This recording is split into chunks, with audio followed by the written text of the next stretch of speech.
Welcome back to Okra. In this second part of our three-part series on common dementia behaviors, we begin to discuss the different forms of expression a person with dementia may exhibit, as well as their causative factors. Some common forms of expression and intervention. Number 1. If the individual is depressed or in pain, they would not know how to express it in words. They may be agitated, could yell and scream. If so, address the pain appropriately. Number 2. Agitation behavior is the inability to deal with stress. The key is to identify whether the behavior is event-related.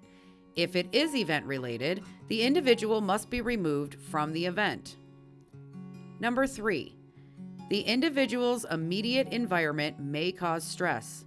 Modifying the environment may help with reducing stressors, such as shadowy lighting, mirrors, and loud noises. Number 4. If confusion and agitation increase later in the day, suspect that fatigue may be a factor. Providing adequate rest to the individual will be helpful. Number 5. Wandering. Individuals with dementia wander for a reason. The exact reason may be hard to determine. Nevertheless, locking the individual in a room or restraining in a chair is inappropriate. Implement activities and adjust the environment to relieve agitation if possible. Minimize all safety risks. Outdoor walks and the use of outdoor wandering areas are also found to be beneficial. It is important to exclude pain, discomfort, and any other physical source as potential causes of wandering or pacing. Redirect pacing or restless behavior into productive activity or purposeful exercise. Make sure the individual gets plenty of regular physical exercise and movement.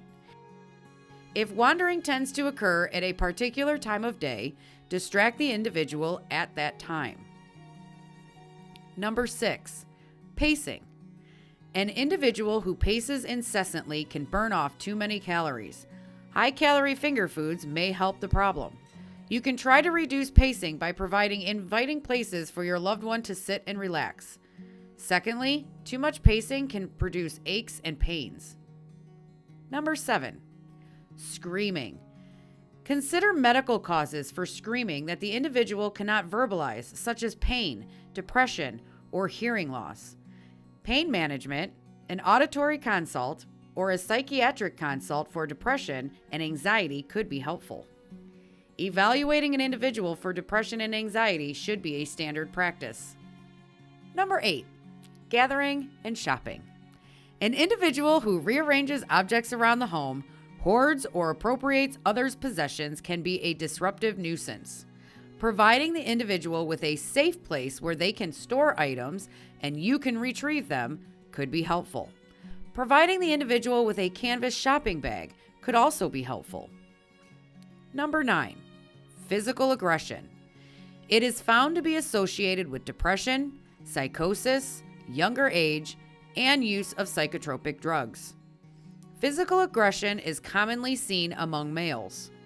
In mild to moderate cases, behavioral interventions are the first line of treatment. In severe persistent cases, atypical antipsychotics or mood stabilizers may be considered for a limited period.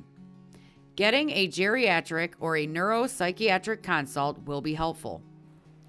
Number 10. Belligerence, anger, or aggressive behaviors. Don't confront the person or try to discuss the angry behavior.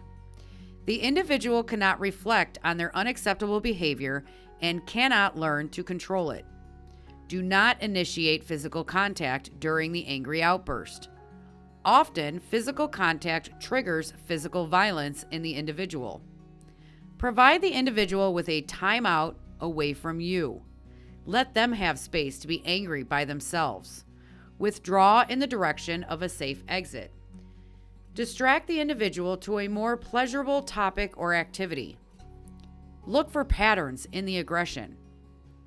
Consider factors such as privacy, independence, boredom, pain, or fatigue. Avoid those activities or topics that anger the individual.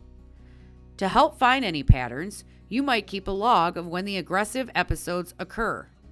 If the individual gets angry when tasks are too difficult for them, break down tasks into smaller pieces.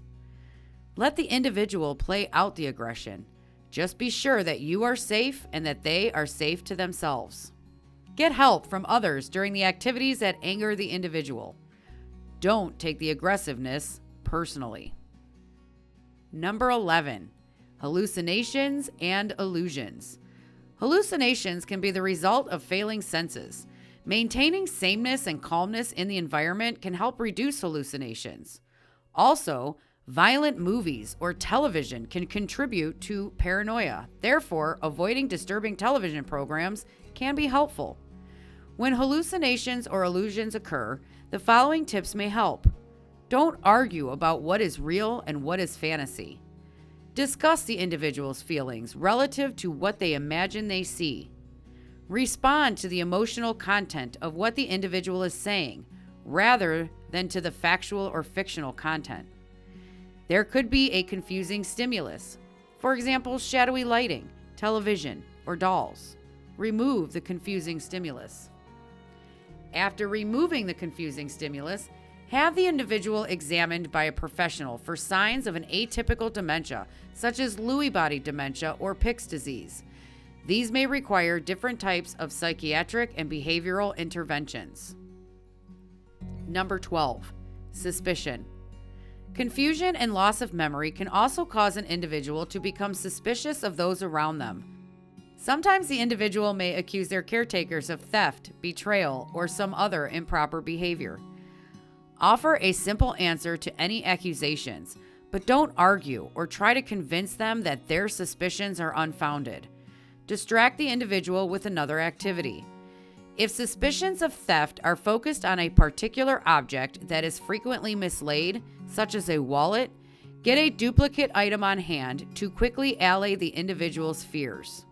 Number 13, sexual aggression. Try to determine whether the sexual gesture is indeed sexual in nature and not an expression of the need to go to the bathroom.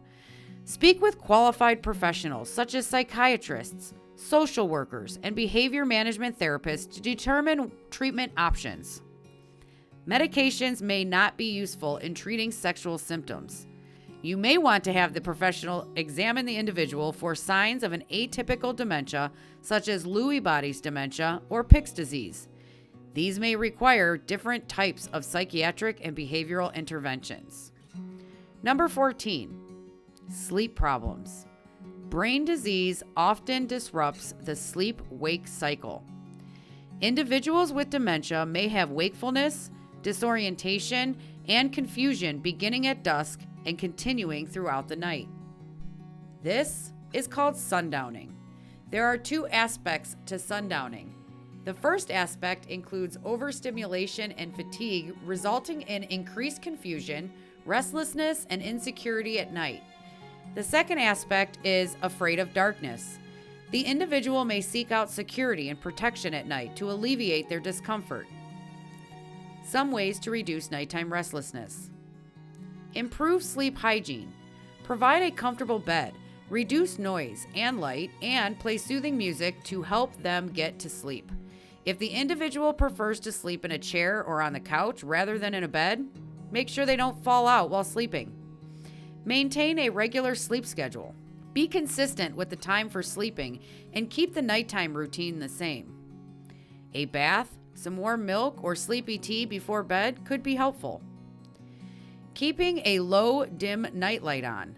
Some individuals may imagine things in the dark and get upset. Stuffed animals or a pet could soothe them to sleep. Bedside commode. Walking to the bathroom in the middle of the night may wake the individual up too much and cause difficulty falling back to sleep. Having a bedside commode will shorten the walk and improve the probability of them falling back to sleep soon. It also could prevent falls in the night. Increased physical activity during daytime. Increased activity will help the individual feel more tired at bedtime. Monitor napping. If the individual seems very fatigued during the day, give them a short rest in the afternoon to regain their composure. This can lead to a better night's sleep. But don't let them sleep too long. Too much daytime napping can increase nighttime wakefulness. Limit the individual's caffeine intake during the day. Nighttime wakefulness and pacing. If the individual paces during the night, the caregiver should inspire and motivate the person to engage in a meaningful, purposeful activity. Do not restrain the individual in bed, but consider a hospital bed with guardrails in the later stages of Alzheimer's. If night wakefulness has gotten too hard to manage, consult with a doctor to seek medications to assist with sleep. A good night rest is very healthy for the human brain. A sleepless night could result in dysfunctional behaviors or sleep during daytime. Thank you for watching part 2. Be sure to watch part 3, where we wrap up common behaviors and offer some tips on how to identify root causes for those behaviors. And don't forget to like and subscribe, and visit us online at okra.com for more great content.